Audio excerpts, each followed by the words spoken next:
கர்த்தருடைய பரிசுத்த நாமத்திற்கு ஸ்தோத்திரம் உண்டாவதாக. கர்த்தராகிய இயேசு கிறிஸ்துவின் நாமத்தில் உங்களுக்கு கிருபையும் சமாதானமும் உண்டாவதாக. இந்த நாளுக்குரிய தியானத்திற்கான தேவ வார்த்தை யோவான் அதிகாரம் 3 வசனம் 12. பூமிக்கடுத்த காரியங்களை நான் உங்களுக்கு சொல்லியும் நீங்கள் விசுவாசிக்கவில்லையே. பரம காரியங்களை உங்களுக்கு சொல்வேனானால் எப்படி விசுவாசிப்பீர்கள்?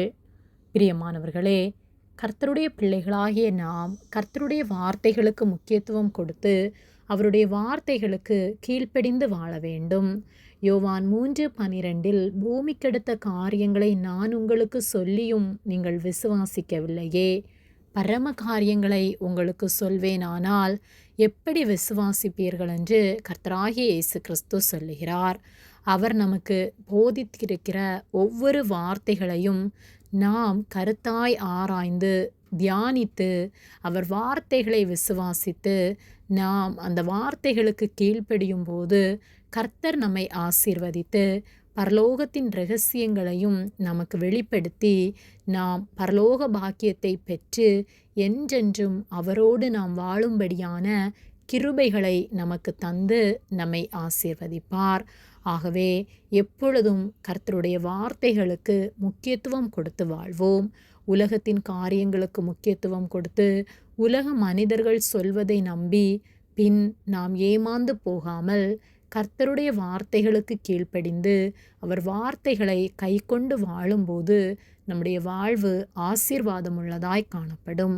சங்கீதம் 25:14 கர்த்தருடைய இரகசியம் அவருக்கு பயந்தவர்களிடத்தில் இருக்கிறது, அவர்களுக்கு தம்முடைய உடன்படிக்கையை தெரியப்படுத்துவார் என்று சொல்லப்பட்டுள்ளது. ஆகவே பரலோகத்தின் இரகசியங்களை நாம் அறிந்து கொள்ள அவருக்கொப்பான சாயலிலே நாம் மாற அவரோடு என்றென்றும் ஜீவிக்க அவருடைய வார்த்தைகளுக்கு கீழ்ப்படிந்து அவர் சத்தத்திற்கு செவி கொடுக்கிறவர்களாய் இருக்க வேண்டும். நாம் கர்த்தராகிய இயேசு கிறிஸ்துவை விசுவாசித்து நாம் ஜலத்தினாலும் ஆவியினாலும் பிறந்து அவரோடு நாம் என்றென்றும் நெருங்கி உறவாடும் போது அவர் நம்மோடு கூட காரியங்களை வெளிப்படுத்துகிறவராய் இருக்கிறார். ஆவியானவர் நமக்குள் வாசம் செய்கிறவராய் இருக்கிறார். அவர் நமக்கு எல்லா காரியங்களையும் அறிவித்து ஆலோசனை தந்து நாம் செய்ய வேண்டிய காரியங்களை குறித்து தெளிவாய் நமக்கு போதித்து நம்மை நீதியின் வழியில் நடத்தி பரிசுத்த பாதையில் நடத்தி நமக்குள் எந்த பொறாமை எரிச்சல்கள் இப்படிப்பட்ட குணங்கள் எதுவும் உலக மனிதர்களின் மேல் வராதபடிக்கு நம்மை பாதுகாத்து பரலோகத்தில் நாம் என்றென்றும் அவரோடு கூட வாழத்தக்கதான கிருபைகளை நமக்கு தந்து நம்மை ஆசீர்வதிப்பார். ஆகவே எப்பொழுதும் கர்த்தருடைய வார்த்தைகளுக்கு கீழ்ப்படிந்து மேலானவைகளை தேடி பரிசுத்தத்திற்கு அடுத்த காரியங்களை செய்து அவருக்கு பிரியமாய் வாழ்வோம். கர்த்தர் நம்மோடு இருந்து நம்மை பாதுகாத்து ஆசீர்வதித்து நடத்துவார். ஆமேன்.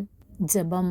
எங்களை அதிகமாக நேசித்து வழிநடத்தி வருகிற எங்கள் அன்பின் பரிசுத்த பிதாவே, இந்த நாளையும் நாங்கள் காணும்படியாக நீர் எங்களுக்கு ஜீவனை தந்து தயவு பாராட்டி எங்களை பாதுகாத்து வருகிற உம்முடைய அன்பிற்காக நாங்கள் உமக்கு நன்றி செலுத்துகின்றோம். நாங்கள் தியானித்த வார்த்தையின்படியே நாங்கள் ஒவ்வொரு நாளும் உமக்கு உண்மையாய் வாழ உமக்கு பயந்து உம்முடைய வார்த்தைகளுக்கு கீழ்ப்படிந்து வாழ நீர் எங்களுக்கு உதவி செய்யும்படியாய் ஜெபிக்கின்றோம். எங்களை நீர் போதித்து நடத்துகிற அன்பிற்காக நன்றி செலுத்துகின்றோம். எங்களை தாழ்த்தி உம்முடைய கரத்திலே ஒப்பு கொடுக்கின்றோம். இயேசுவின் நாமத்தில் ஜெபிக்கின்றோம் ஜீவனுள்ள நல்ல பிதாவே, ஆமேன். கர்த்தர் உங்களை ஆசீர்வதிப்பாராக.